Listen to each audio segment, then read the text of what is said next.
And right now, I've got two men. Two men with a gut full of fear. Ladies and gentlemen, boys and girls, dying times here. We don't need another hero.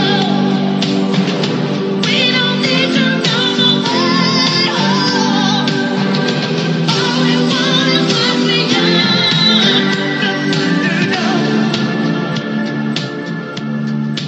Welcome to another episode of Going Podcast. I'm Jon Randall. With me as always, Brandon Gehringer, what's going on? You're the Road Warrior. I am the Road Warrior.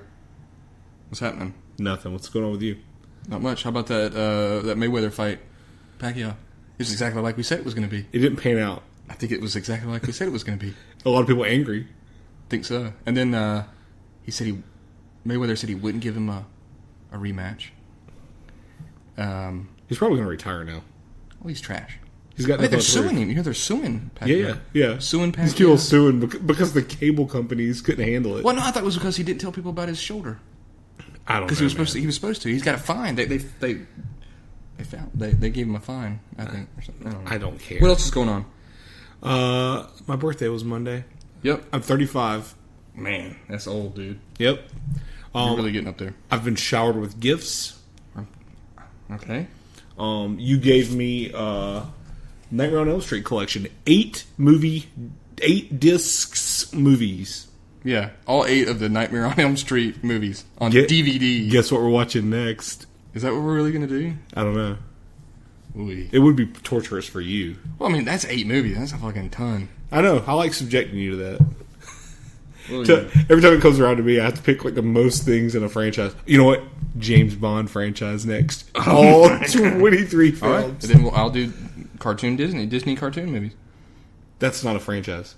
Well, it doesn't have to be a franchise. That's a genre. It's different. It's a genre. It's different. All right. What else is going on? Well, tragedy for me this week. Oh. A lot of people don't know I was in an 8-year relationship with my flip-flops. You were. And they finally broke. Yep. And they had to be discarded. You love those flip-flops. I did love those flip-flops. Had you give them names? Yes. The left one was flip and the right one was flop. Stupid. It had to be discarded. And it was a painful discard. Did you just throw them in the trash? I did. I've worn those shoes for a very long time. Holes in the soles of them. Ripped across the top. The smells that were in those flip-flops. Imagine how much sweat those things consumed. In 8 years? A lot, probably. It's a lot of sweat. What did I tweet today about my flip-flops? I don't really want to get into that. Okay. All right. That's fine. They lasted longer than your marriage did? Yes. Yeah. And they lasted twice as long as my marriage. And it was harder. It was harder to let those go. That's what I said.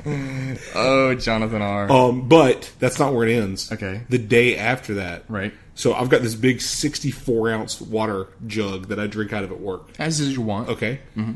I've had that. I've been using that at my station, at my work, for 10 years. I've had that same jug. With water in it, to drink water. The top got knocked off, like, when I was, like, removing it to refill it or whatever. You fumbled.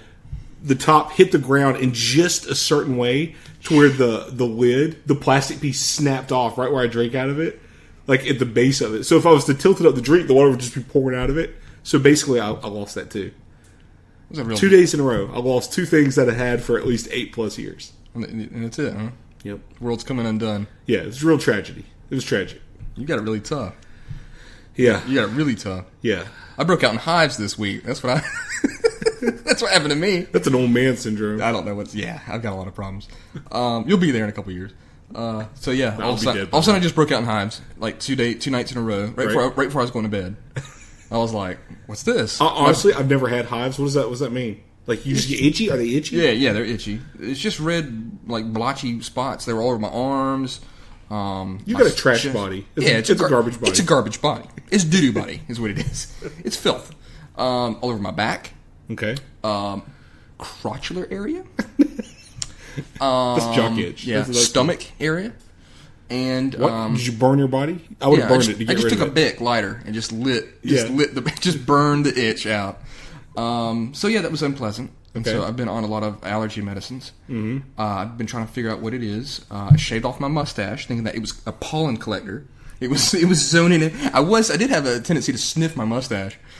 So that maybe it was just pretty much It's terrible. just straight basing friggin' pollen into my nose. I had 2 people tell me this week that there was a study that came out that said beards are dirtier than toilets. I think I told you that. Didn't I? You were one, and then somebody else at work mentioned that. It was on the news.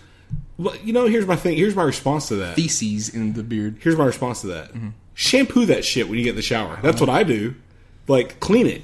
Like, I mean, I don't know. I mean, that shit's in your toothbrush too, but it's not like you're keeping your toothbrush in a separate room from your bathroom. Toothbrushes are supposed to be pretty bad too. Yeah, exactly. And they say that keyboards in the workplace are worse than toilet seats. Everything's, that's what I'm saying. Everything's covered in shit. The whole world's covered in shit. Exactly. So I mean, and that's what makes you stronger. Honestly, right. These people who don't let their kids play outside, that's why their kids are sick to everything later on. Probably so. Because they don't build up any immunities. Well, I don't know what really broke me out on that. It could have been pollen. We've had it really bad down here.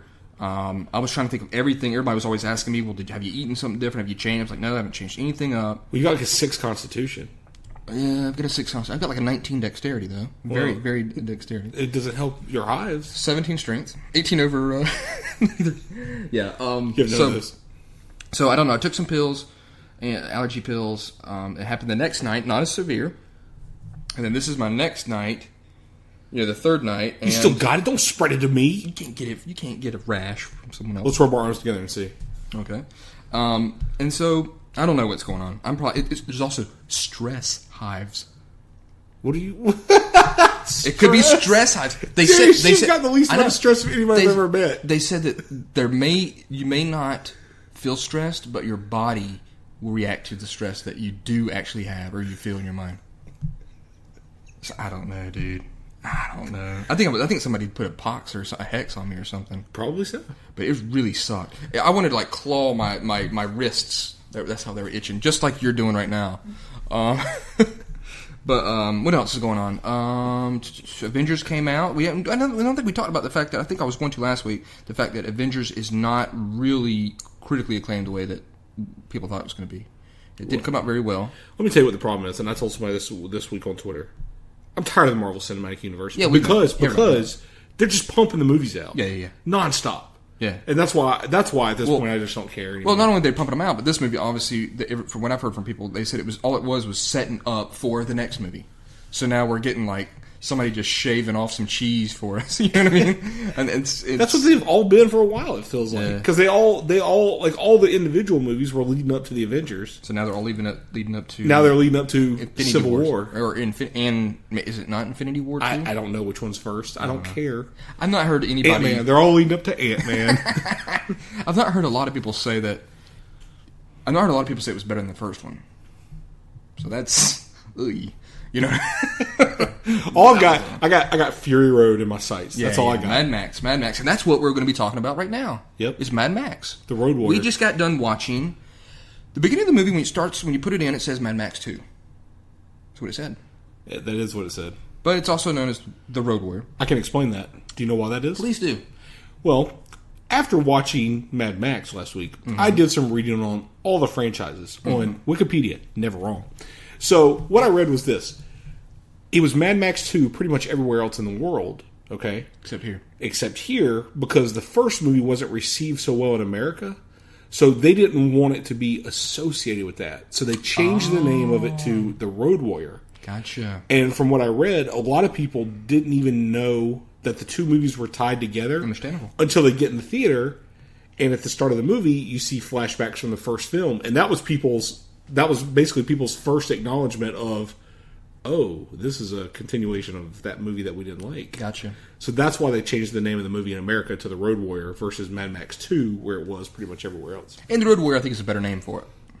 Yeah. Even though they should have just called it Mad Max 2, The Road Warrior. Which is honestly, that's what I always assumed it was. Mad Max 2, The Road Warrior. That's what I always thought it was. Came out in 1981. Okay. Stars Mel Gibson. Yep. It is a very enjoyable movie. It is. Very good movie. Steps above the predecessor. Yeah. It's fantastic.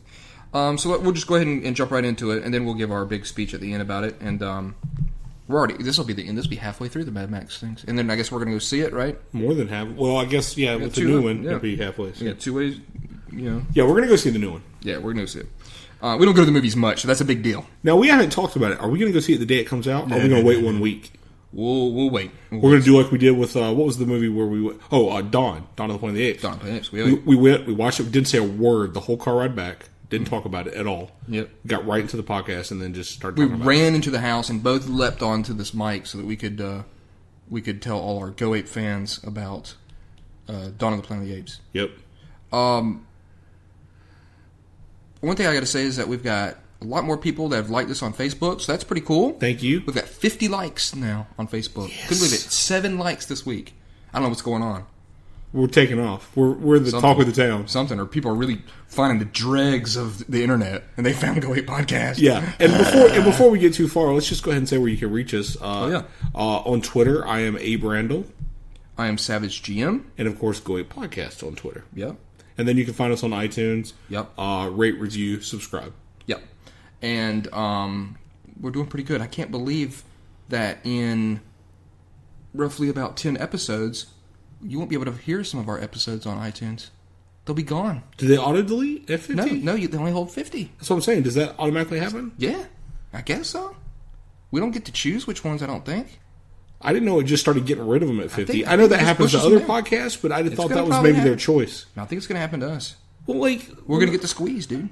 Well, no, that can't be right, because that Turtle Soup podcast I listened to, they're up to like 97, and all 97 are still on I don't iTunes know. for me to grab. Then why has the other ones that we looked at had that problem? I don't know. It could Big be Three Podcast does that. It could be the Where they host server it. that you choose. Yeah, the host. We need to find out. Well, our host is poor, so I'm sure It's a little stinky. I'm sure if there's going to be a problem, it'll happen to us. Yeah. It's amazing. It's amazing that it stores over 10 podcasts. Yeah, It's a couple of dudes probably in like Yugoslavia or something that run this company. They're not listening to this at all. I mean, so we'll just dock them into the earth. They're in Belgrade somewhere, smoking Chernobyl. cigarettes. They're in Chernobyl. Gotta work on the podcast. So yeah, Mad Max 2. You were a sentence short of a chance cube right there. Oh God. Chance Cube. We're gonna have to do them Star Wars movies. I think if we do the Star Wars movies, just the prequels. People don't need to talk about the original movies. But dude, honestly, what can We'll we just rip the shit out of what those can we movies. say about those that hasn't been covered on Red Letter Media? But that's true. I mean, he just dissected them so perfectly. There's nothing left to say. Chance Cube.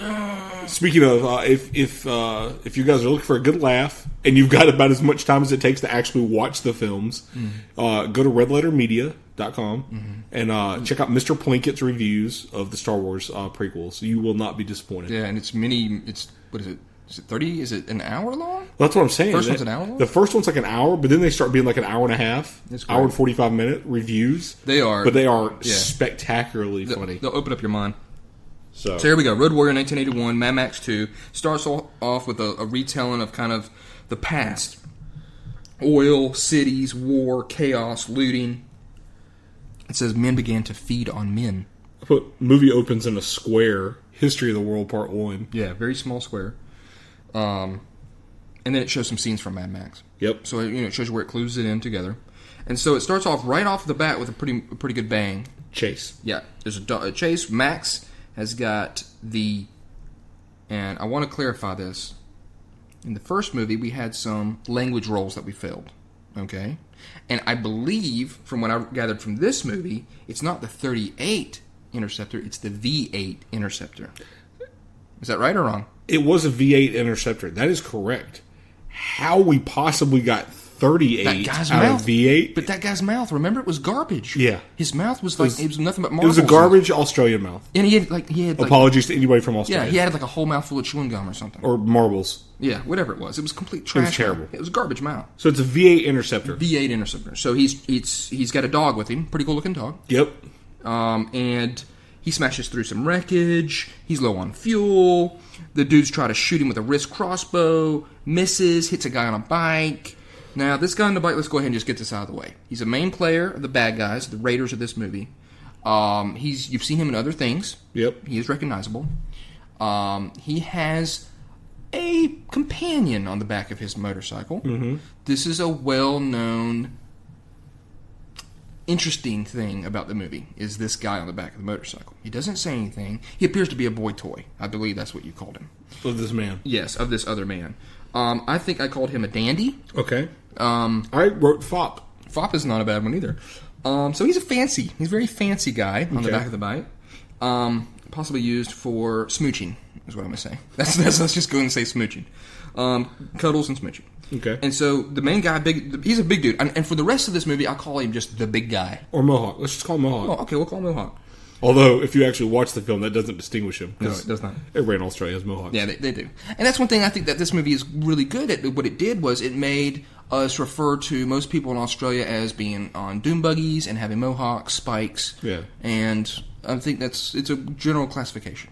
Yeah. Until your boy Paul Hogan showed up, and then it all became, crocodiles and stuff like that. Yeah, and Wonder in the Outback. Yeah, on Wonder walkabouts. Yeah, exactly.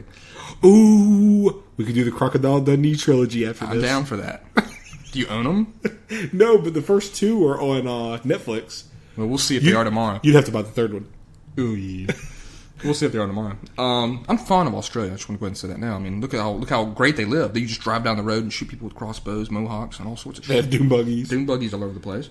V8 interceptors. Right, so he takes it in the arm. This crossbow bolt. There's a lack of gas problem down there, though. Yeah, it's true. Max, he finds a rig. There's a rig in front of him. Yep. And he definitely dodges it around the wreckage. Yep, around this wreckage. And the guys behind him aren't so lucky. no, they're not so lucky. They crash into the wreckage. Yada yada, no big deal. He's collecting the gas that's spilling out of the tank with a helmet. Yep. The dude on the motorcycle pulls the bolt from his arm. It's a crossbow bolt. Yep. He has a dandy on the back of his bike, is what I just wrote. Okay. What I had written. And he takes off. He screams at Mel Gibson. He wrote, Max. And it's a pretty good first scene, I think, to get right off the bat. And obviously, because of what we know about what they told us in the beginning, you can say this is much more of a post-apocalyptic world. Pretty much raiders and lawlessness reign supreme. There's a corpse that falls from the inside of the rig. He's very bloated and... Been there a while. He's been there a while. He's got a little bit of age on his decay. Max finds a small music box, which plays a pivotal point in the movie later on, and he takes off. There's a lot in this where I'll say that the person takes off. Okay. So Max takes off. He comes across a gyrocopter laying out in the desert. All this stuff is desert. This is all... Like, in the first movie, there was a lot of fields and stuff like this. This is all straight desert. The complete outback of Australia, obviously, is where they filmed this. And it's an abandoned gyrocopter. Right? Yep. And he grabs a crowbar. He goes to investigate said gyrocopter. There's a snake on the copter, which Max snatches out of it. And he tries to he snatches it. Yeah, it looks like it's going to strike at him, and he just instantly grabs it. It's pretty fucking bold, if you ask me. It's pretty fast. That's mad.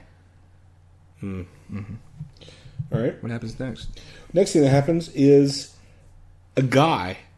I got dude, and I call him all sorts of different things. Yeah, he's hidden under the sand. He's got his nostrils plugged. Mm-hmm. He's been right? He's been laying under the sand with a straw. How long's he been waiting there? I don't know, but he instantly pops up with a crossbow leveled at Max, and he tells Max to drop the snake. It's his pet snake. You see, he's trained it to attack anybody who tries to steal his copter. This guy was laying in wait. It's like the club for someone to show up to try to basically steal their gas. He needs gas. There's a gas shortage in Australia. Yep, they need gas. It's where it fuels the world, pretty much.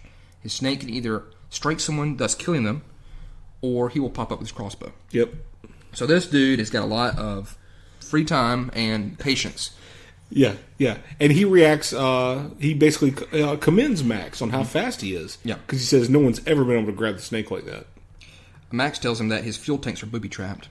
Yep. Now, I gotta say this. The guy that they've got, I call him Gyrocopter Guy.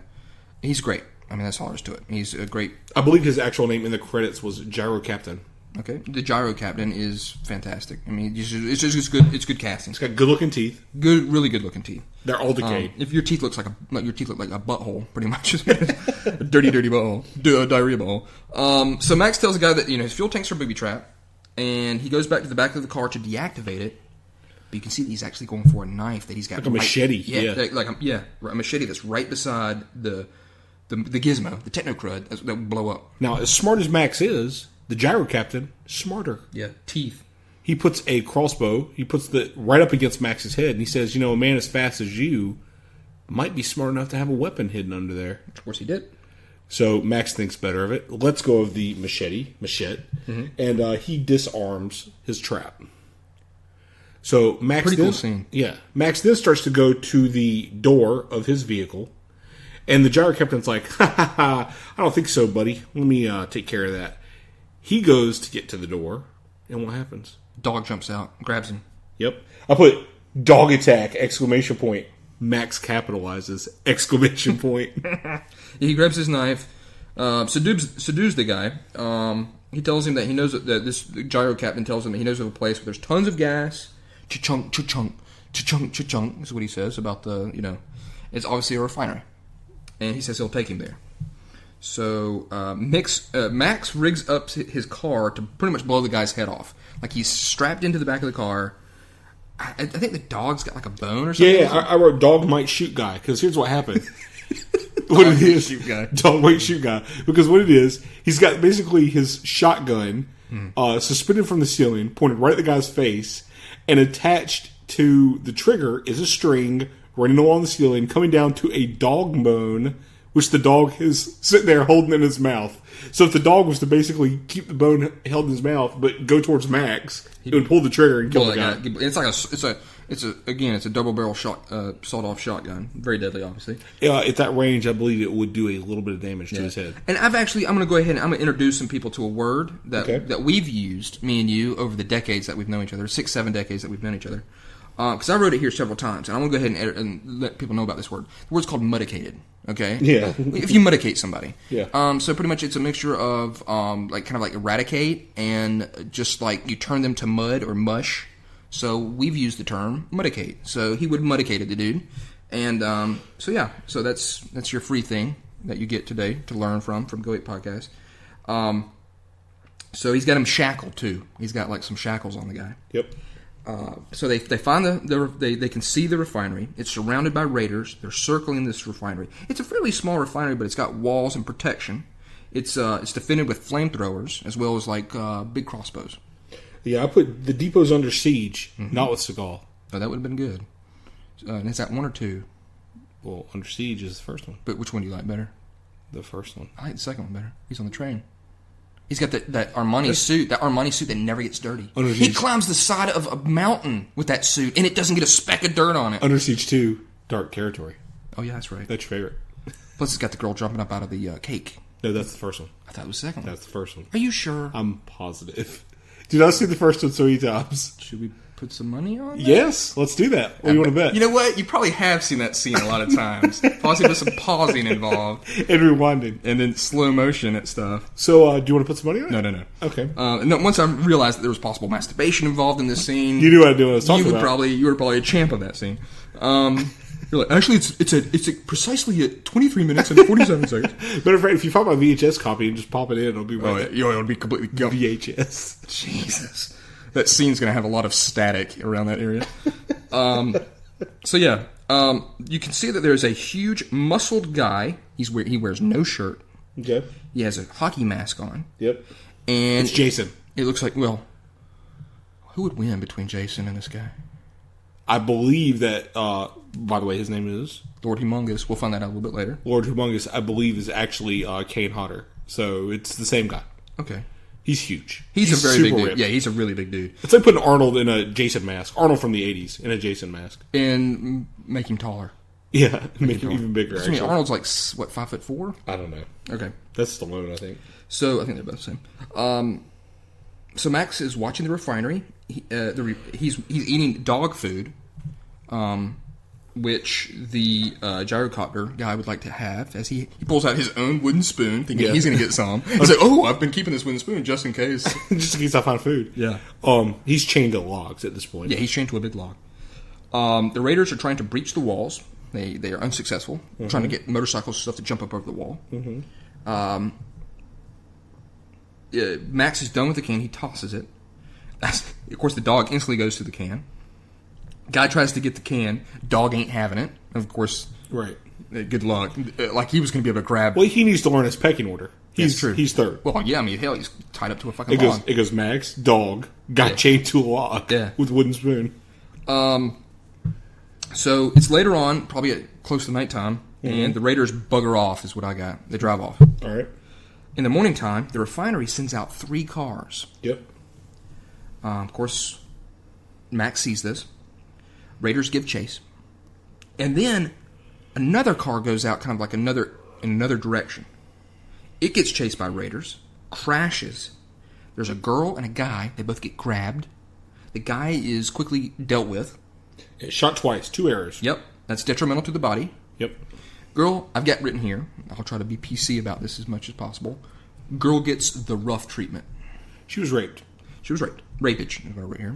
Okay. So she's raped. There's some nudity. And then killed. Yeah, she's then killed. Yeah, dude with dandy and bike is also part of his crew that helps rape and kill this girl. Incidentally, he had no interest in the lady. No, he probably did not. The girl was killed with a crossbow. Like we said, which Max sees. Which is about the time when he's decided he's seen enough. Yeah, he's seen enough. So, and also, Gyro Captain is also watching this as well. He's not pleased with it either. Max walks up to the raider, foot on crossbow, huge chain cutter across the head, which would have killed the guy. Yeah. That's one of those big Max moments. Yeah. It was a huge like bolt cutter. Yeah, bolt That's what they cutters. were. Yeah, he just smashes the guy's skull with him basically. This guy and girl team, the guy is still alive. He wants to be taken back to the refinery. He's all busted up. So He strikes a deal. he strikes a deal with this guy and with Max, and so Max is driving up. He's got the guy. He walks him. He's got him over his shoulder or something. Yeah, he drives pretty much as close to the city as he would go without possibly risking his car getting destroyed by their flamethrowers. Detrimental. And then he gets out. He carries the guy over his shoulder. Feral boy is shown. Yeah, Feral boy is a little boy.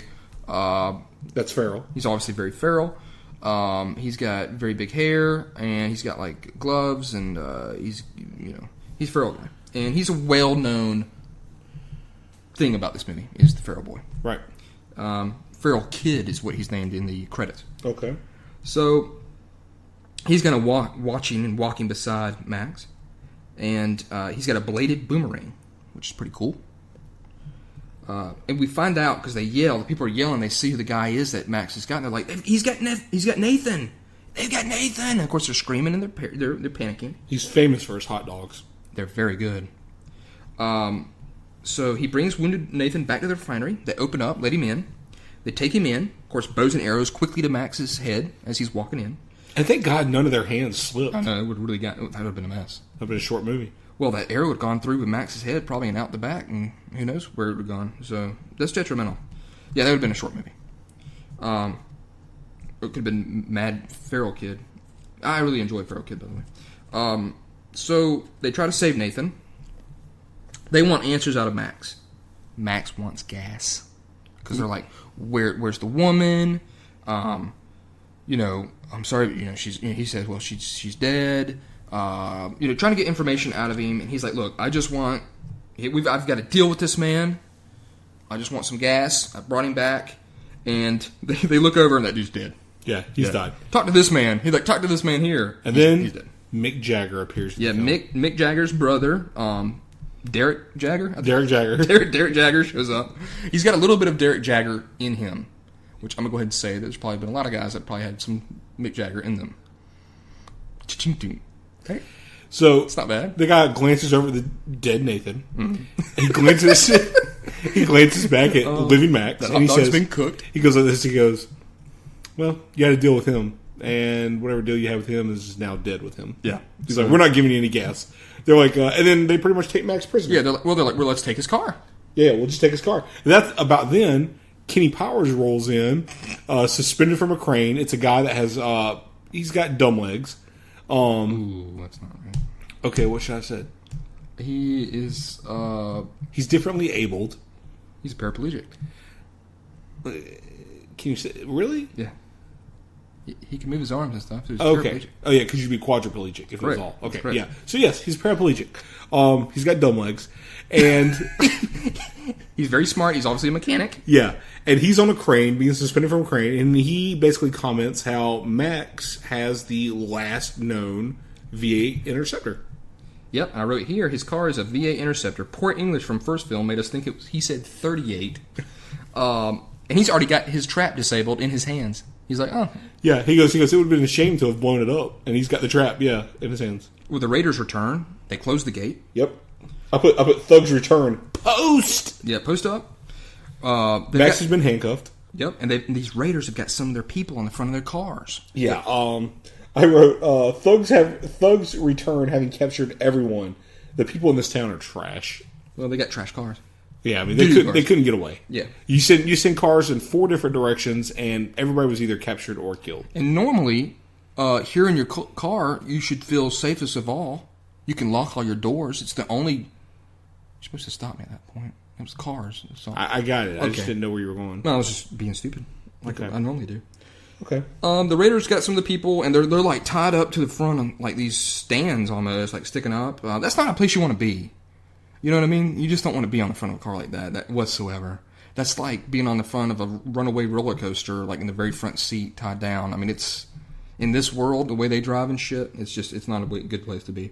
So Lord Humongous is introduced by the mouth of Lord Humongous, pretty much. This guy, a nerd, pretty much. I believe he was on WKRP in Cincinnati. He was Les.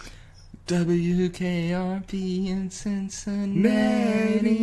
Nobody knows what we're talking about right there. 2 or 3 guys do. They have to be the same age as us to even have an inkling of what we're talking about. And all they're thinking about is Lonnie Anderson. Okay, so Lord Humongous is introduced. He's the big guy in the hockey mask. He speaks over he talks over a loudspeaker. Uh-huh. His hand is like just a huge, massive hunk of meat holding the little microphone. Now, what exactly did he say? Because I wrote Lord Humongous, blah blah blah is the exposition. You do that a lot. I put blah blah blah is the exposition. Well, he says that those people were sent out to find a vehicle that could haul their gas. Okay. That's pretty much what he says. He says, that's a good attempt. He almost tries to talk to them to try to say, look, just walk away, let all this stuff go, we'll let you leave. That's what he's trying to say in his little speech. But while he's doing that speech, Feral Boy sticks his head up. Because he has a tunnel system. He has a tunnel system he's worked out. And he proceeds to throw his bladed boomerang into the Boy Toy's head, thus killing Boy Toy. I like how he just does that completely randomly out of nowhere. He just murders Boy Toy. Yeah, well, I think he throws it just in an attempt to kill anyone, and that guy's head got in the way. Yeah, he got in the way. And that's detrimental. Because Mohawk ducks. Yeah. Which... Well, that's because Pretty Boy couldn't see. He couldn't see that it was coming at him. And everybody knows if you want some... I won't go there anymore. So, needless to say, Mohawk is very pissed. Yeah, now, I put Mohawk mad. Let's just say this about Mohawk, okay? Mohawk's very mad. He's got assless chaps. This guy's got assless chaps. And I know that you noticed that big time, because I think for some reason I know where you just paused the movie and it's seen that you could obviously see these chaps properly displayed. I was making a note of the time code. Sure you were. Yeah, for later on. Exactly. You're like, I'll use this. So the big dude throws it back at the feral kid. He had a really smooth bottom. He did, didn't he? No hair on there. Continue. So big dude throws it back at the feral kid. I got here, of course, feral kid, I mean, he's smarter than that. He knows, it's my weapon, pal. You're not going to use this against me. Come on. He's like, I've got several ranks in bladed weapon. Bladed boomerang. Bladed boomerang. I've got several ranks in it. You know what I mean? So I got here, stupid mouth of Humongous tries to catch it. With his bare hands. With his bare hands. Now, let's keep in mind, fucking feral kid has a special glove that he uses to catch a bladed boomerang. Well, he's got Lino's. He's not an idiot. He's got Lino's glove. Yeah. From Thundercats. Yeah. And so he loses his fingers, which is very humorous to everybody. Yeah, everybody has a good laugh. All the Raiders have a good laugh at that. Even him, I think, he was kind of like, I guess maybe I should laugh too, that he's I just lost my fingers. I'm stupid. And Humongous pretty much tells Mohawk, he says, look, gas first, revenge later. I've got here, Humongous has long strands of hair but is bald. He's kind of bald like Jason is. He's got that kind of like undead, stupid, like weird head. Yeah. It's like scary, like how did you get like that? Like radiation. You never see what Lord Humongous looks like in this movie. Nope. Underneath that mask. Which is a good thing. They did a good thing. Most movie tropes, that helmet, that at the end of the movie, it'd have flown off and you'd have seen some, face. You'd seen some oatmeal on his face, pretty much, is what they always do with these movies. So he proceeds to choke out Mohawk. Because Mohawk instantly wants to go in the town and kill them all. Yeah. He's just choking them out. He tells the people just to walk away, and they've got one day to decide. One. Yep. The people start debating to do it or not. Hey, that's a good idea. I think we should listen to him. He sounds reasonable. This is foreshadowing right here. You ready? Mm-hmm. I wrote, disagreeing on what to do. Should we stay or should we go? Should we stay? Should we? That's true. That's true. Oh, boy. Damn. So, Feral Boy is, he's taken a liking kind of to Max. I think he sees him as a kindred spirit. You see what I'm saying? Okay. Solo, doing his own thing. A predator or, dangerous animal out amongst this wasteland. Max shows him the music box. He is very pleased with the music box. I said the kid is crazy for this music box. So they need to go 2,000 miles, these people. Pretty much what's happening is they've got to defend their fuel. They can't live anymore in this little refinery. They're starting to decay away as these raiders get stronger and stronger around them, so they need to leave. Max is like, hey, I saw this rig about 2 miles up the road. You give me my car, you fill it full of all the gas I can haul, and I'll get you that rig. Sounds good. Sounds like a good idea. And he tells him he'll leave his car there basically as collateral. Yeah, he's going to sneak out with canisters. Yeah, you give me enough gas to power up that truck and I'll get it back to you. Yep. So over the cover of night, Max heads out with the gas canisters. He proceeds to fall into a hole, which is right next to the raider camp. Which, now, I had a slight problem with this. Okay. As they got fires going. You couldn't see that. They got their red and blue lights flashing on their police car. Yeah. Like, he didn't see all this? Why is he walking in that direction? No clue. Why is he even walking in that direction? Yeah. You don't even see them. It's the middle of the night. You would have seen that from miles away. And the filming, they didn't show that camp before he did that. Right. He just falls in, and all of a sudden it shows the guys go, huh?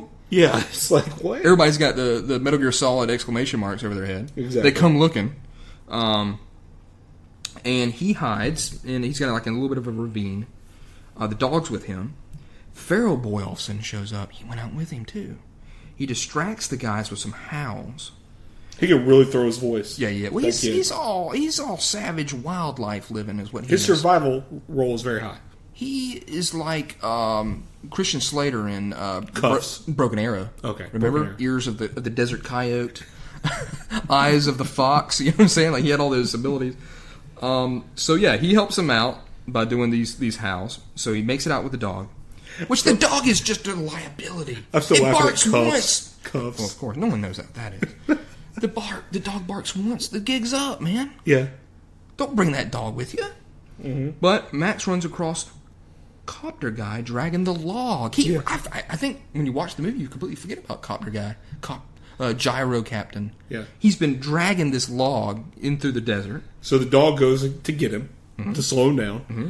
And next scene, I had a good laugh at this. Of course you did. It cuts to the next scene. Max has decided to make him carry all the canisters of gasoline. It's like 6 canisters. And he's on like a stick over his shoulders. Yeah, this guy's Max is on Easy Street now walking because he's now enslaved Gyro Captain. They make it to the copter. Security Snake has killed a guy. Yep. Apparently, they went and investigated. Apparently, the snake also died though in the effort. Because did it? Yeah, because the guy picked the snake up and he said, "I got a good snake recipe." But then there's a snake later on. I guess he got multiple snakes. Yeah, I guess. Well, he does say he trains them, so it's not too much for him to fly back in another one. That works. Yeah, I don't think you can train a snake to do anything like that. I don't think you can either. But he did say that he had a good snake recipe because he told the dog, he's like, "You get away." He's like, "I'm eating this snake." That's right. Max searches the guy. He finds a shotgun shell. 2, actually. That was 1. The first one, he kind of tests it to see if it's still viable. He's kind of pushing on it, and it basically disintegrates. Right. You see all the pellets in his hand. He actually gets 1. And then he finds a second shell that's solid. And then what happens? He loads up his shotgun. It's been empty this whole time. Much to the chagrin of Gyro Captain. Yeah, he's like, "You didn't have any bullets this whole time." They both take off on the copter. They land by the rig. They get it going. They go their separate ways. Much like Journey. I think maybe...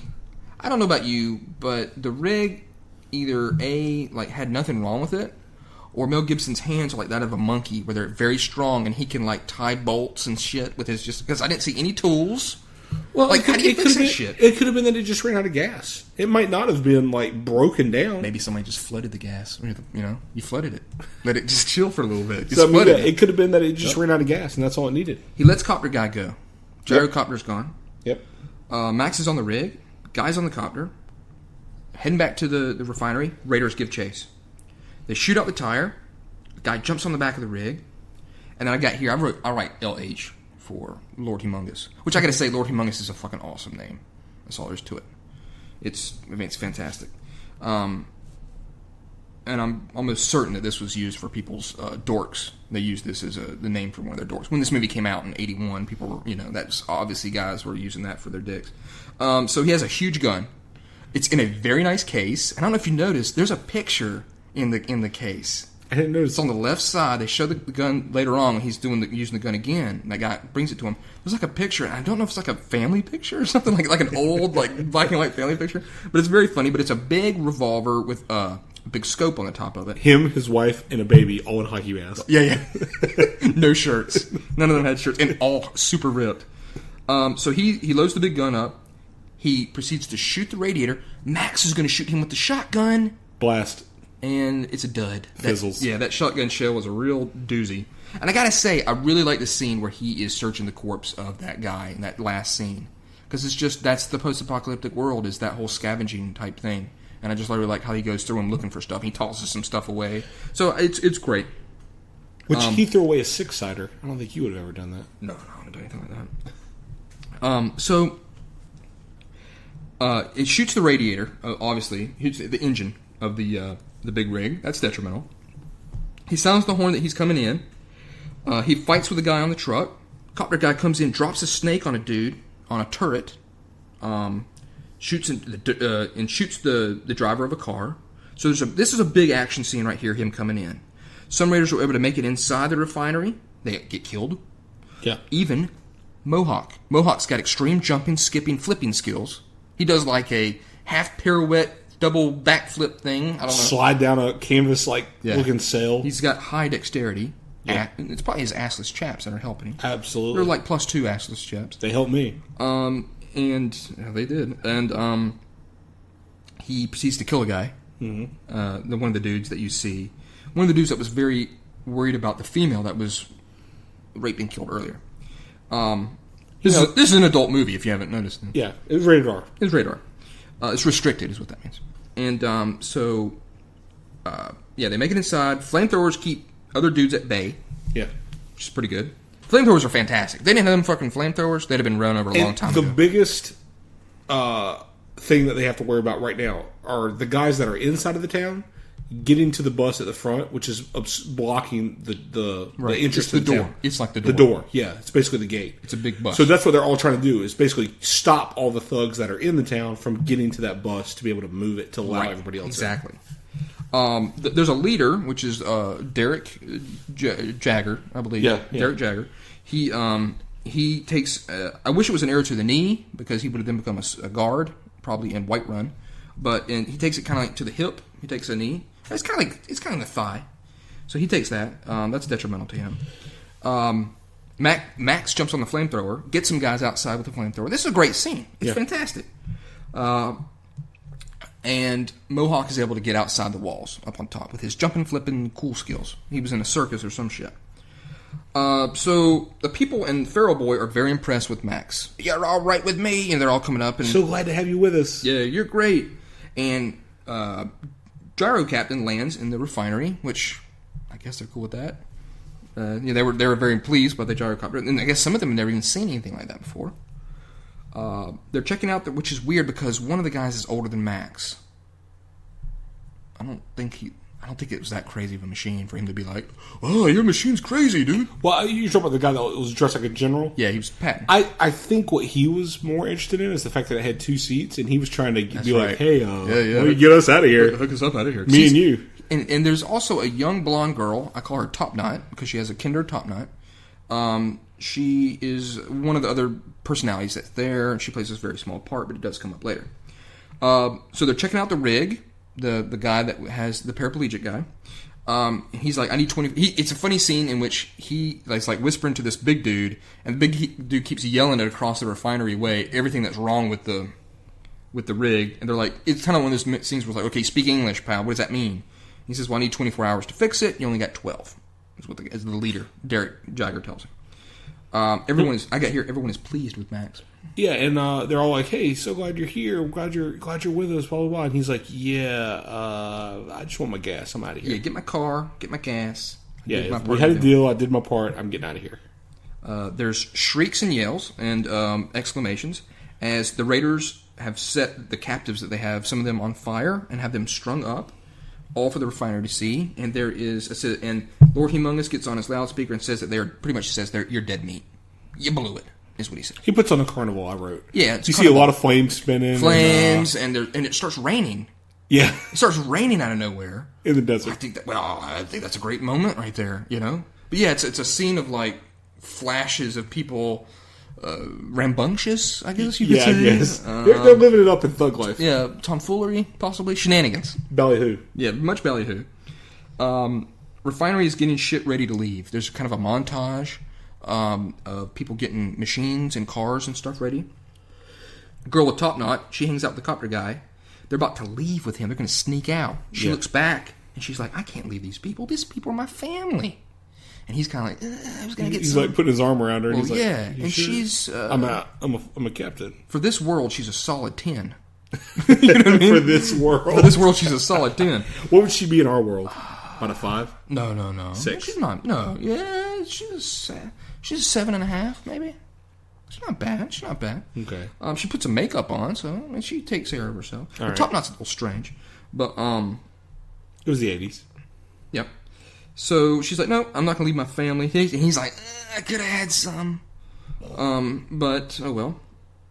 The leader of the refinery comes over and tells Max that he wants him to drive the rig of gas. Pass. He's like, yeah, I did my side of the bargain. And the guy, the Patton, General Patton, he shows him one of these like fold out postcard things. Yeah, this is where we're going. Yeah, and it's like it's Sunshine Coast. It's Rio. It's Yeah, Rio de Janeiro, pretty Yeah. much. It was like a beach. Right. 2,000 miles away. Can offer him a better life. Fresh water. Fresh water. The ocean's much fresh water in the ocean. And but they're ignorant. They're ignorant. So I said he gets under Max's skin when he says that he what made you like this? Why'd you make this, you're a loner? And if you think about it, Mad Max, Mel Gibson probably has like maybe 30 lines in the movie, 40 lines. That's being very generous. He does not talk very much in the movie at all. He lets his action speak for him. Yeah. Because this guy's basically it's mad action. This guy basically goes, so what? Did you lose some family? And that gets to him. And Matt, I believe Matt decks him. Yeah. He lays him out in a punch that anybody could have seen coming. Yeah, it's super Unless telegraphed. the guy was wearing a camouflage condom, you wouldn't have seen it coming at all. The guy says that he's not the only one. You're not the only one that suffered. He says, you're out there with the garbage. You're nothing. So gives him a good bit of a razzing. And Feral Boy hops into his car, plays the music box. And obviously the boy wants to because they're kindred souls. Max can't get him out of the car, so what's he do? Tells him scram. What does he do? He takes the music box. Oh, that's right. He Tosses throws the music box. Of course, the boy loves the music Yeah, box. so he has to go get the music box. So he then closes the door, Yeah. tosses that kid his shit. The boy is sitting on like a little seat that the dog sits on normally. Yeah. I believe that's what that was. So he gets his shit, and it's a set. I'm like, man, you're kind of a heartless dude, but again, he doesn't want to take. I think Matt. He's the road warrior. That is true. Max has definitely in these scenes here. You definitely see that he is just. I'm all about me. I'm going to take care of myself. I'm a complete, loner. I don't give a shit about this. And so he tells him to scram. The leader says that he'll drive the tanker. He's going to have to drive it. Because they're like, look, why don't we just take this guy's car? He's like, He's an honorable man. He did his side of the bargain. I'll drive the tanker. So Max moves the bus/door is what I got written. Copper guy says, hey, you're making a mistake. We're a good team. You don't want to break up this good team we have. And it's fun. It's fun. You're making a mistake. So Max takes off. Raiders, of course, what do? They give chase, right? I wrote. Oh, shit. Yeah, that's right. I saw you. Max leaves sometime, ? There's a real night and day switch going on in this Some real part. continuity issues with the night and day. Like, so he leaves in the dead of night. Then it's like, I want to say it's like early morning, and they see him. So apparently it's taking him 6 hours to drive from the entrance of the town. 100 yards. 100 yards out. So then they see him. Then it's middle of the day.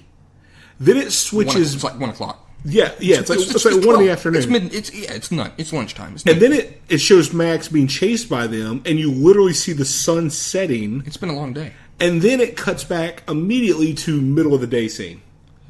There's a lot of continuity problems here with the time of day. It's long driving. It's a problem. So they give chase. Max uses his blower on his interceptor, and Humongous is like, isn't it Humongous? No, or is it? No, it was Mohawk chasing him. Mohawk's like, I don't give a shit. I got NOS here. So he hits his NOS. They smash Max's windshield with an exhaust pipe, like one of the ones that's sticking up out of a truck or something. They pull that off and smashes into his windshield. Max crashes. They go running down. He's down a ravine. His car flips. They go down for two guys go down for his gas. One of them's just a dude. It's one of these guys that has the motor, like the cop bike helmet type thing, and the other one is the mouth of Humongous. Now, with one hand. So, okay, we need to talk about this. He tumbles down the cliff. Yep. It's like rollover central. Yeah. I mean, I would say 7 or 8 times it rolls over going down this hill. The dog comes limping out. Right. He comes limping out of the door that the guys are facing coming down the hill. Like, he's halfway out laying out, and he has to crawl away. Yeah. How did they not see him crawl away? He made a stealth roll. They failed their perception check. They're morons. Well, that one guy's got glasses on. The other guy's probably still in pain from losing his fingers. Okay, all right. So somehow they don't see Max. Well, he's very dirty too, and I think that helped him with camouflage. Camouflage. He was camouflage. All right, we'll go with that. Much like the condom. So he's not. They go for the gas, running down with their canisters. He's not inside, which I'm like, why are you going to make a guy that doesn't have any fingers on one hand go get the gas? But whatever. He's hiding behind a rock. The guy unfortunately shoots the dog with a crossbow. Son of a bitch. He's reloading. All of a sudden, boom! The car explodes from the booby trap. Yep.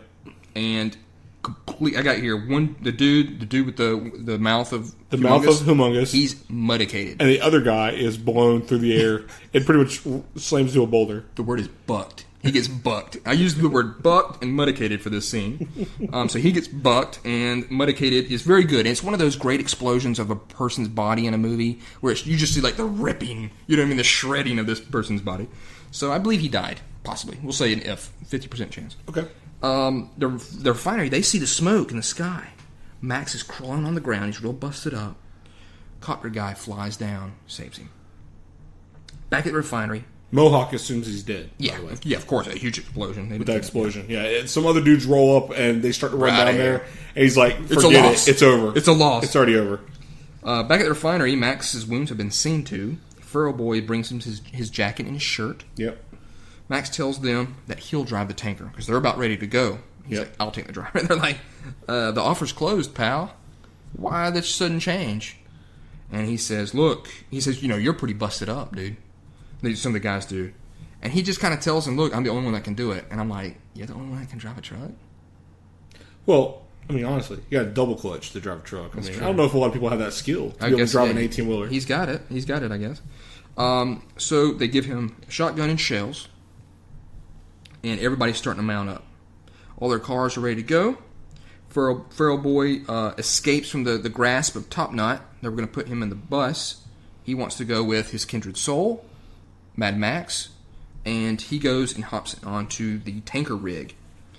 The copter is ready to go out with them too. And he leads the way.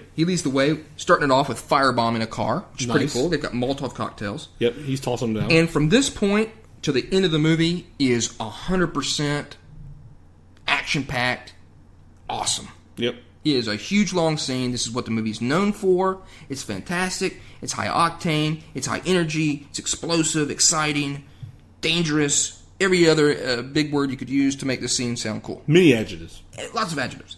And it's all go from here. So, the rig plows through some raiders as they scramble.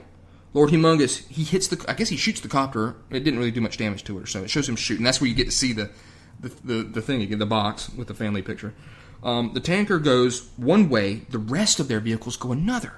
Well, of course, they're after the gas, so all the raiders go after the tanker. All right? So, trying to pull them off, so that's good. Some raiders go to the refinery. It's been sabotaged by the people. They've set it up for explosion. Do they ever? This is a fucking awesome explosion. Probably one of the best ones ever caught, on film. It's a great fucking explosion. They really blew the shit out of this place they filmed that at. They were like, okay. They're like, make sure everybody's out. We've done all the scenes we need to do here, right, George? Yeah, we've shot everything we need to shoot here, right? George, we're pretty much done with this place. You're sure?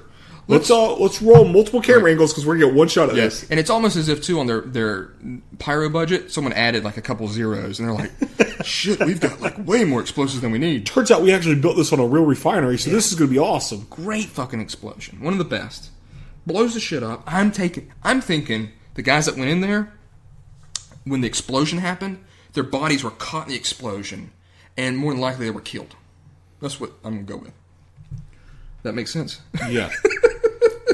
Yeah, those guys are really I would say they're dead. So, they chase... there's a chase with the rig now. That's where it's all about. So the rest of the movie is just this... great music's playing. They're going down the road. Great chase with Molotov cocktails, grappling hooks. This is kind of just like an ensemble I'm going to do here. Crossbows, jumping, leaping, catching people on fire. Yeah, trying to throw Molotov cocktails, failing to throw cocktails, they land on yourself. Catching yourself on fire. Yeah, you've got people catching themselves on fire. You've got people being killed. Good guys. And that's detrimental to the good guys. There is a woman that's been in the place that was kind of against Max. She's kind of a big, almost like an Amazonian, I call her a warrior woman. Okay. And she's a big force, and you think, this, you're like, oh, this is going to be one of those things where she's a big love interest for Max or some shit. No, not at all. She's just she's really an ass kicker. And she didn't really trust Max at first, but whenever he saved the day with the rig and stuff, she's like, well, I was wrong about you, Max. He doesn't say anything. He just kind of looks at her and nods at him. And it's just a great scene with those two earlier on. She's on top of the tanker. They've got turrets. They've got crossbows. Their turrets are awesome because they're basically open on one side, the turret is, and it's like swords coming out in every direction, like three quarters of the way around. Yeah, sharpened pieces of metal. Like metal coming out to basically prevent people from getting on top of them in that area. There's like a pneumatic, like, pump system crossbow gun on one of these cars that the Raiders have, and it pumps like 3 arrows into her gut. Yeah. And she's killed. So that's the thing. You're like, this is not going to be a love interest for Max. Like, don't think just because she's a good-looking woman fighting and saying, hey, I didn't trust you at first, but now you're cool, that it's all of a sudden at the end he was going to be snatching her up and giving her a kiss. That's not this type of movie. Yeah, she tumbles down the truck, and what does she land on? She lands on some barbed wire. Barbed wire that they have along the bottom part of the truck to prevent people from trying to climb up the sides. Yeah. So the Raiders are trying to make it on top of the tanker. That's their goal for pretty much the most of the rest of the scene. And then there's a scene here, Max shotgun blasts the driver in the face. Great scene of him taking that shotgun blast. You can see the dude, obviously his head medicated, being the key word. It sets off a nice chain reaction collision with all the other vehicles. Max rams a car. A guy does make it onto the tanker. Copter guy makes it out ahead of everybody. And the Mohawk guy, he makes it onto the tanker too. It's a big scene. I mean, I can't go through all the action that happened here, but nor does anybody probably want me to do that. But big action, big great action. Feral Boy gets into the cab with Max. Max doesn't even realize he's there. He's been hiding behind. He grabs him, pulls him over into the seat beside him. Thank God. Max shoots 2 guys on one guy on the side from the side, and one guy that's on top of the cab. Blows that dude away. He drops a bunch of shells. Mohawk guy smashes the windshield. He's on top of the cab. He's got like a big ball and chain, like a big like spike ball. Yeah, Morningstar. He pretty much smashes into the windshield. And of course it was funny because you were like, just hit the brakes, and then like right after you said that, Max hits the brakes and throws him forward, and then pretty much runs him over. Yeah, he runs him over.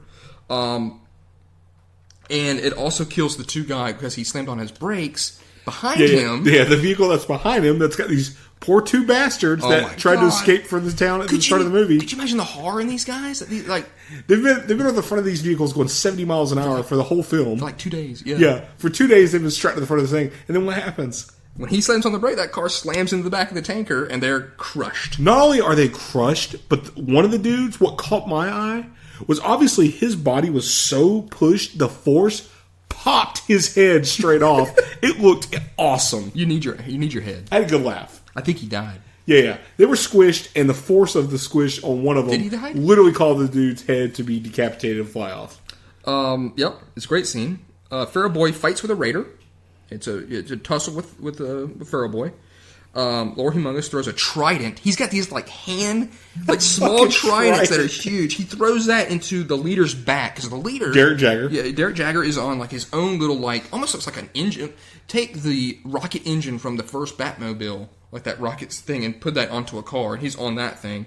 He didn't really do much except take this trident to his back. Yeah, he was trying to get Feral Boy to jump onto him so he could get him to safety. Yeah. Come, Feral Boy, come to me. And then all of a sudden, I got a trident in my back. Yeah, and then he's dead. Yeah, that killed him. Yeah. And then, as I'm commenting on the fact that Lord Humongous had a trident, come to find out, he had two tridents. And they're like on the side of the vehicle. Trident holsters. He's got trident holsters, which that shouldn't be on all cars that we have now. So he grabs another one.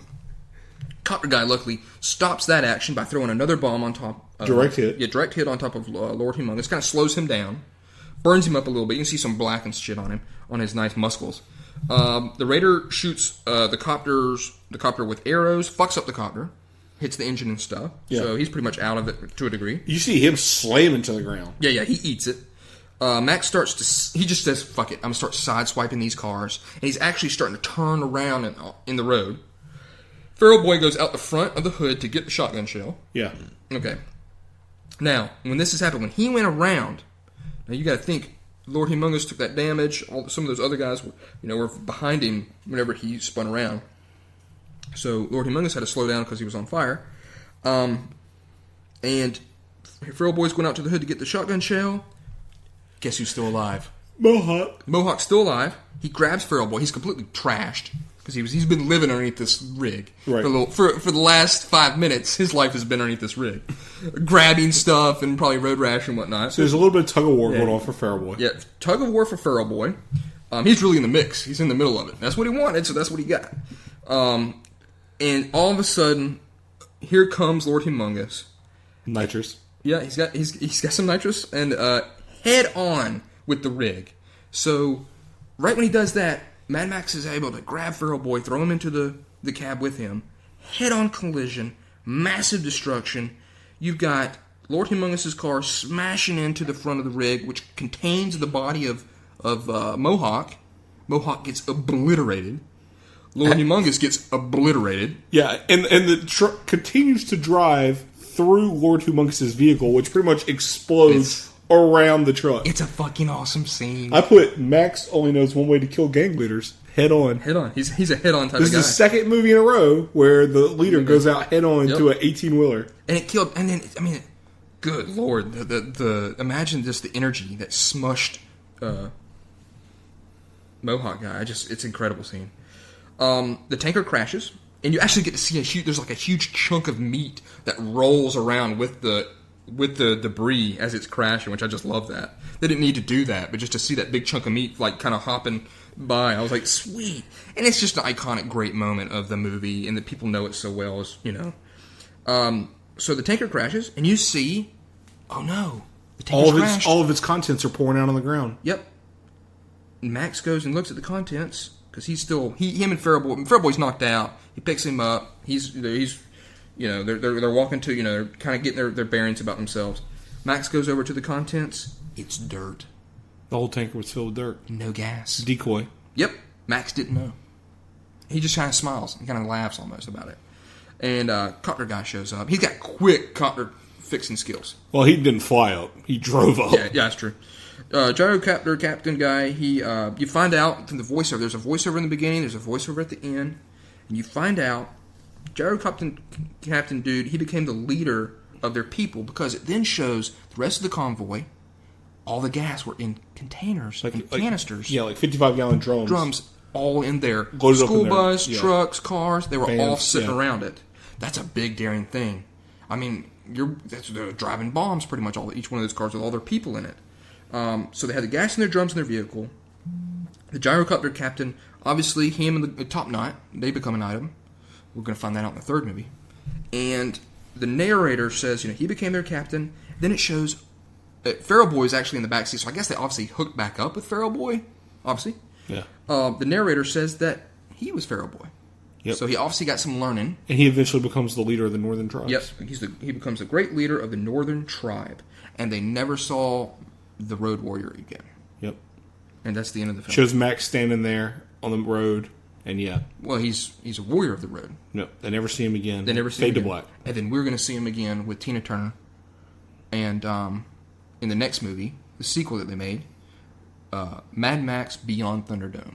Mm-hmm. Which, I mean, gosh, that's an iconic movie. I mean, Thunderdome, my God. And I believe as a kid, it's the first one I ever saw. It's fantastic. So, perfect timing. My iPad just died right there at the end of the... Well, that was good. That worked out really well. Because you didn't charge it up, again, because you're an idiot. So that's the end of The Road Warrior, or also known as other parts of America, outside of America, Mad Max 2. Yep. Let's hear what you think about it. I enjoyed it very much. I've always liked this movie. I've always liked Lord of Among Us. He was awesome. Oh, yeah. Just a lot of great scenes with the action. And that's the thing. The action scenes in the movie dominate the majority of the film. Yes. And they're pretty much nonstop. I agree. It's always been a great film. Like I said, it's a complete departure from the way the first film was. Mm-hmm. Like, not to say that the first film's bad, because it's not. It's not a bad film. It's just a completely different type of film. It's obviously a world that has slipped much further into this, post-apocalyptic world. And, like I said, the need for fuel is basically what the king, that's king over everything. Mm-hmm. It drives the people that are good, and it's driving the people that are bad. They need it. Yeah. But no, it's a great film. I really like it, and like I said, it's a good action movie. So, how do you think it stacks up when it comes to sequels for movies? I mean, to me, this is one of the best sequels ever made. Yeah. No. Yeah. I mean, talk about ramping up, like really getting that, where because a lot of people think sequels are shit. Most times they are. A lot of people do. I'd put it up there in the vein of great sequels, the same way that Aliens is a great sequel to Alien, and Terminator 2 is a great sequel to Terminator. Really for different reasons, too, Yeah. But all these movies are different reasons that they're better or good sequels. It doesn't be better, but... I would say the least change is the difference between Terminator and Terminator 2. Other than special effects, obviously. Right, but I'm saying, like, departure from the way the previous movie was. Aliens is an action movie, whereas the first one was like a horror thriller. Yeah.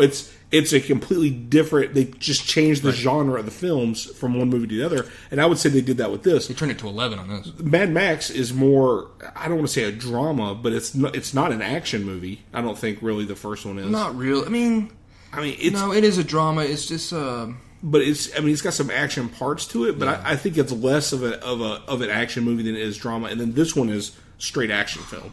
Yeah, this thing is just gold. Of course, I love the movie. Obviously, it's my favorite so far of the Mad Max movie we've seen. I'm hoping that Fury Road will take that crown. To be honest with you, from what I've seen it, but that's going to be hard. I'll be honest with you because Mel Gibson's awesome. I don't think Mel Gibson is awesome in this movie. They don't give him enough lines. His lines are just gone in the movie. Even when he has times to interact with people, he doesn't interact with them. He's still great. He is Mad Max, and they rectified that with the third movie. He has a lot of speaking in the third movie. I only remember parts of the third movie, but like I said, I think it's the first one I ever saw. Well, so I'm looking forward to watching it next week. Both of these movies are very iconic. I actually think in just normal pop culture, I think the third movie is actually the most because of Thunderdome. But yeah, great film. Is there things in it that I would change? Zero. I wouldn't change anything in the movie. Is there stuff I would wish was in it, or if it was a tweak type movie or something? If I could make it my own, sure, I would add stuff in it that I like. But other than that, I have no beefs whatsoever with this movie. It's got a great antagonist. Mel Gibson, he does a great job once again as it. I wish they would have given him a little bit more, speaking. But instead of the speaking, they gave you a whole bunch of fucking action and high octane driving. Great, effects. And I can imagine what they did, how they made this movie, like how they did that, like with real cars. And I'm gonna go ahead and call Fury Road right now. It's gonna end with head-on crash into a 18 Probably so. death. Probably so. That's how the movie's gonna end. We got to end all these like this, but I just don't see, I don't see anything really wrong with this movie at all. I think it's a great film. And, it gets high ratings. And of course, I love post-apocalyptic, so right there, it's already got it. I'd like to see more. These movies had a lot of offshoot B-rated cheese movies. Okay, there's tons of them in the 80s. They're bad. They're real bad. And it's any type of genre that did good, they duplicated it. Our boy Roger Corman, who we've sung his praises before in the past, he did everything. Alien, he did Alien. Star Wars, he tried to make Star Wars. Road Warrior, everything, he tried to redo it. And this movie just stands out, can't be beat. It is still better than that, and then Beyond Thunderdome. Beyond Thunderdome's second act is poor, and it hurts the film overall. Even though it is more iconic, this movie is just it's almost, I think it's almost a perfect movie for what it's trying to do. You know what I mean?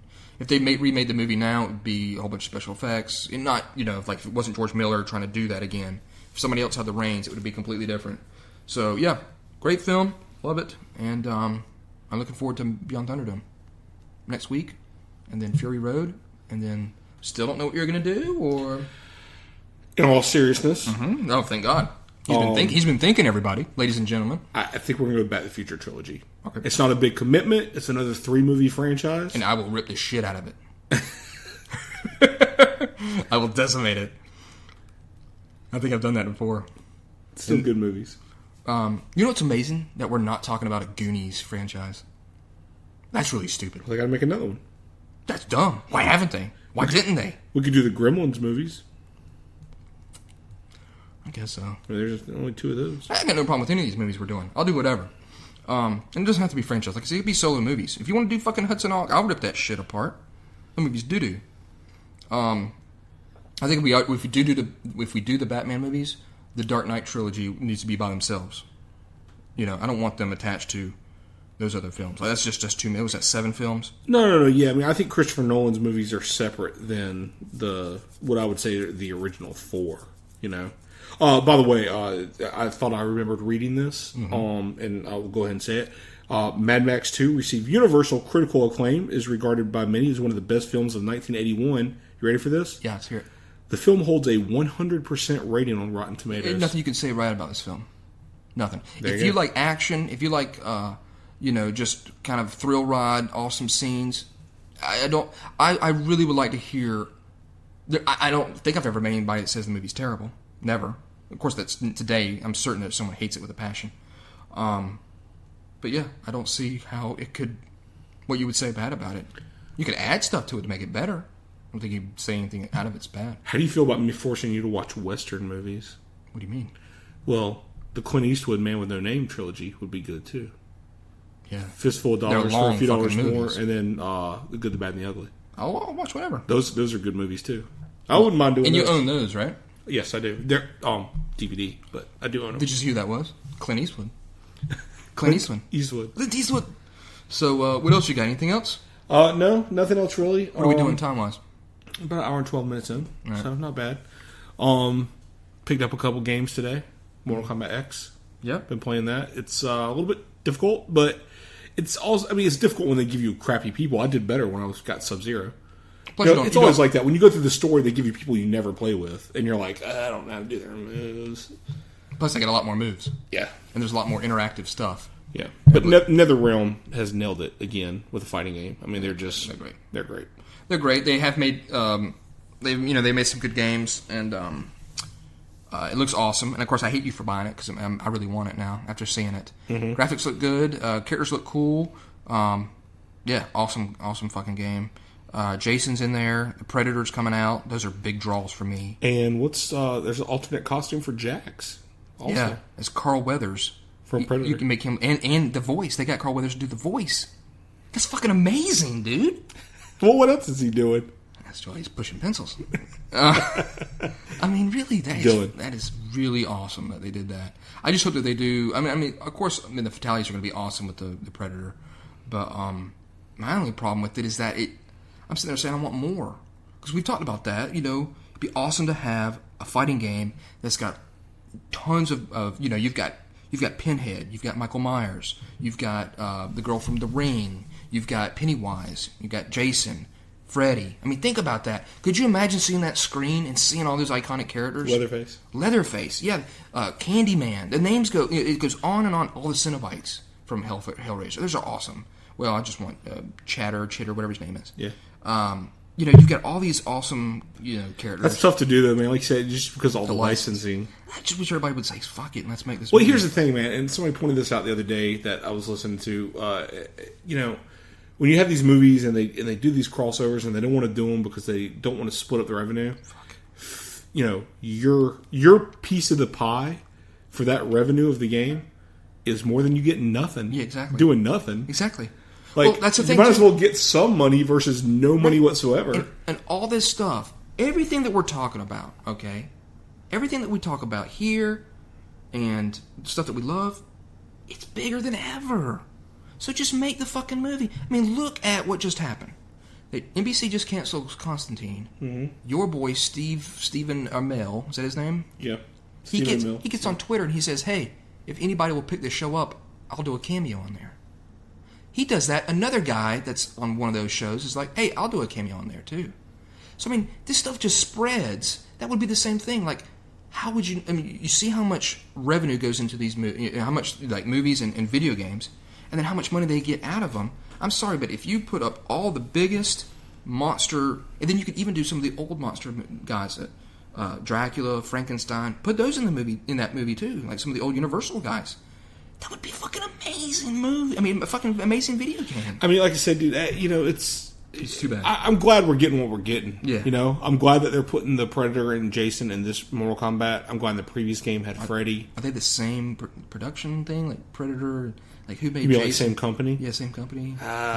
Paramount did. I think Paramount did the Friday the 13th. I don't know. I'm not sure about Predator. I can look it up. Imagine you have a was it T-100? Is that what Arnold was in First Terminator? T-1000? T-800. T-800. Imagine you can have one of those. You got the Predator, you've got Jason. There's just so many I can think of. Pumpkinhead would be there. Pumpkinhead. Who else? There's got to be somebody. There's somebody I'm missing. I don't know. I'll be driving from your house, and I'll just be punching my Michael Myers. Yeah, I think I said him. Somebody right now is screaming their head off. So let's see. Nuance Cinema now owns Friday the 13th. Right, because they made that awesome new one. I'm certain that's not Predator. Maybe, who knows? Unless they bought Predator later on, but I don't remember Nuance originally putting that out. The Alien from the Alien movie could be in there. The Aliens. That would be fucking great, dude. So you got a lot in this game. Well, you need to have them all. And I mean, I've thought about. Imagine the cool stages that you could have. On the ship from Alien, in the jungle with Predator. Imagine the Pinhead stage, like in the Pandora's box. With all the chains and stuff. It'd be fucking great, man. I hope maybe one of these days that they'll make it. Somebody will come around. But what else? Anything else? No. It's very late. Is it? Yeah, it's 1:30 in the PM. Yeah, the Predator movies are 20th Century Fox. So, I mean, they did good with getting them. But yeah, I mean, at least we're getting what we're getting. Yeah, getting what you're getting. Hopefully they'll be good. And they've shown up in other things as well, but I would just love to see a fighting game with all monsters. And there's a female one that I'm forgetting, I think, somewhere, but I don't know. I'm kind of dumb. And it's late. My brain's starting to get a mush, which is pretty easy to do. All right, well, Do you got a song? Yeah, I got a song. It's coming in. All right, there it is. I don't know. All right, yeah, that works for me. So next week, Beyond Thunderdome? Yep, Beyond Thunderdome. And I guess what we'll do is we'll go 8. We'll go 8? Yeah, we're going to go 8. Darling, you got to let me know. Should I stay or should I go? If you say that you are mine, I'll be here till the end of time. So you got to let me know. Should I stay or should I go? It's always tease, tease, tease.